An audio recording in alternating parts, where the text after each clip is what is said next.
Sharq Turkiston Ma'arif Jamiyati, Sharq Turkiston Ulamolar birligi va Avstraliya Sharq Turkiston Jamiyati vakillaridan tarkib topgan bir hay'at oldin ola planlanib o'rinlashtirilgan Malayziyani o'z ichiga olgan ba'zi Janubiy Sharq Osiyo davlatlarida Sharq Turkiston da'vosi bilan munosabatlik yuqori darajalik rasmiy va g'ayri rasmiy shaxsiyat va organlar bilan bir yurish muhim ziyoratlarni elib berish uchun 7 va 8 yanvar kunlari Kuala Lumpurga yetib keldi.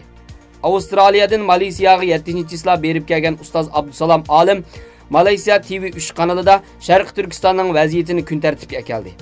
Malayziya Diyanat ishlari boshlig'ining ishxonasida ziyorat qilib, Sharq Turkiston vaziyatidan ma'lumot berdi. The strict control of the Chinese government of that land, but there are more than 15,000 people living in diaspora who have arrived to Turkey in the last 5-6 years. They need your urgent attention and your du'as, your support. Jazakumullahu khairan.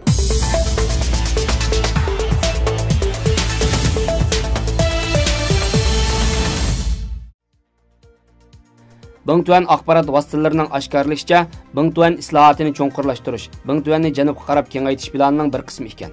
2018 yil fevraldan boshlab Uyg'ur avtonom rayonining cho'ng yo'l qatnashi, amalliq va o't o'chirishni boshqarish qatorliq 140 xil ma'muriy funksiyasi va ma'muriy qonun ijro qilish, qatnash soqchisi va alohida soqchi tashkillash qatorliq huquqlarni topshirib olgan. Navbatda amalliq boshqarish, zahar cheklash, o't o'chirish, tor bexatarligi qatorliq 80 xil turni topshirib olish rasmiyati tamomlangan. Lekin Xitoy hukumatı 2009-yil yuz bergan Urumchi 5-yo'l voqeasidan keyin qonun chiqarib, uningga bir darajalik ma'muriy shtat bergan. Doiralar o'tgan yildan boshlab Bingtuanni janubga qarab kengaytirishni o'tirib qo'ygan. Bingtuan gazetining xabarida bayon qilinishicha, Bingtuan jamoat xavfsizlik organlari avtonom rayonning bir qism huquqlarini topshirib olgandan keyin kadrlarni janubga yo'tkazishga rag'batlantirib, janubdagi yerlikning oldin qisab ishlariga aktiv qo'l tiqishga boshlagan.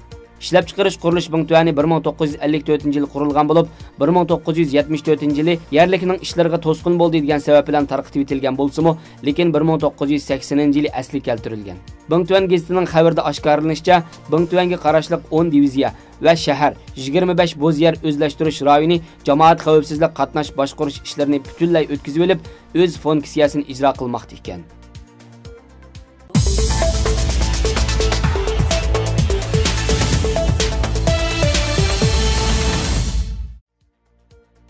Şu Anwu Pedagoga maktab 1-sho'ba boshlang'ich maktabda bugun Beijingda bir 20 dan ortiq o'quvchini chanab yaralandırgan.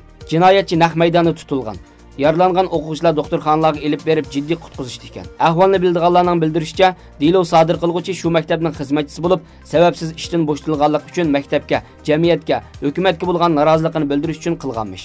Bir o'quvchining ota-onasining bildirishicha, hissiyot jihatini aytganda, balalar gunohsiz. Bundaq o'smir balalarni behud yaralandırganlarni cho'qim qattiq jazolash kerak. Ammo har qanday bir ishning sabab natija munosabati bo'ladi. Oldi bilan shu jinoyat sodir qilguvchining maktab tarafidan bir nohaqchilikqa uchrash ahvolini tekshirish kerak. Munosabatli kishilarning amaliy masalalarni yaxshi bir taraf qilmay, shaxsiy hissiyotiga berilib, qattiq qo'llik qilishidan yomon oqibatning kelib chiqishiga sabab bo'lganligini aybladi. Mazkur diloda maktab tarafining ma'lum darajada mas'uliyati borligini qayta ta'kidladi. Bundaq o'quvchilarni og'ir darajada yaralantirish voqeasi ko'p yuz bergan. Dilo sodir qiluvchilarning hammasi hozirgi Xitoy hokimiyatiga, jamiyatga noroziligini bildirish, o'ch elish uchun jinidan to'yganlar bo'lib, har qanday jinoyat sodir qilishdan yanmaydi.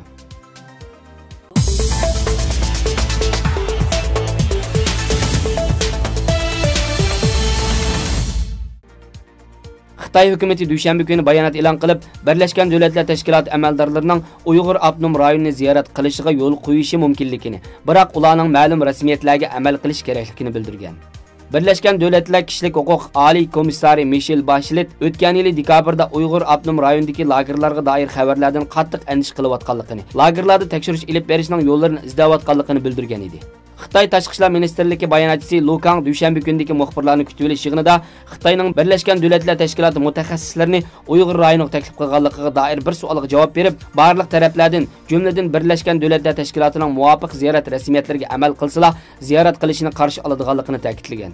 Uning ilgari surishicha, Birlashgan Davlatlar Tashkilotining amaldorlari Uyg'ur avtonom rayonini ziyorat qilmoqchi bo'lsa, Xitoyning ichki ishlariga aralashishdan yiroq turishi, obyektiv va betaraf pozitsiyada turishi kerak ekan.